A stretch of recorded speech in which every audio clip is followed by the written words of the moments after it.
पाकिस्तान पर भारतीय सैन्य ऑपरेशन की शानदार कामयाबी से खुश हुई सरकार और करोड़ों लोगों की नजर अब इंडियन पाकिस्तानी जासूसों पर लगी है कि ये कैसे हो गया।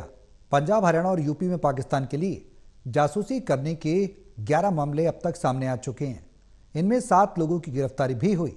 इससे हरियाणा कनेक्शन भी जुड़ने से सरकार चौकन्नी हो गई और सीएम नायब सैनी ने पुलिस और गृह विभाग की बैठक लेकर कई आदेश दिए। उन्होंने यूट्यूबर्स पर सख्ती करने और उनके लिए नियम बनाने को कहा।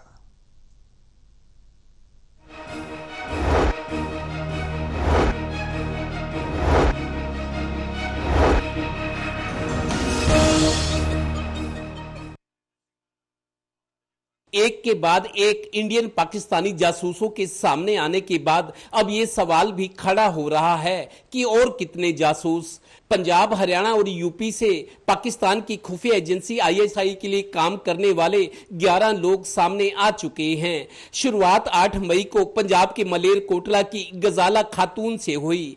उसके तार दिल्ली में पाकिस्तान हाई कमीशन में तैनात दानिश से बातचीत और उसे ऑनलाइन रुपए भिजवाने से हुई। मलेरकोटला का एक और शख्स यामिन दानिश का दूसरा इन्फॉर्मर निकला। इन दोनों की पूछताछ के बाद 13 मई को दिल्ली हाई कमीशन से आईएसआई के लिए काम कर रहे ऑफिसर दानिश को भारत ने 24 घंटे में देश छोड़ने का आदेश दिया था। चूंकि 6-7 मई की रात को भारतीय सेनाओं ने पाकिस्तान के आतंकी ठिकानों पर मिसाइल अटैक किए तो 8 मई की सुबह से ही केंद्रीय खुफिया एजेंसियां एक्टिव हो गई थी। अभी जो ये ऑपरेशन सिंदूर हुआ और जो पहलगाम का एक जो हमारा इतना बड़ा इंसिडेंट हुआ, उसके बाद जो स्थिति बनी उसमें इस तरीके के लोग इनसे जो एक तरह से कहें एक्सपोज हुए हैं।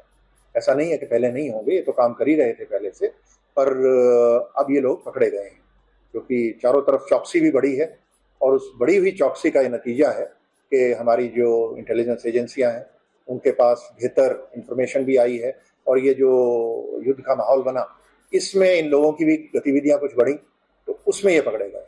8 मई को पाकिस्तान के लिए जासूसी करने के शक में खुफिया एजेंसियों ने मलेरकोटला की गजाला खातून को हिरासत में लिया था।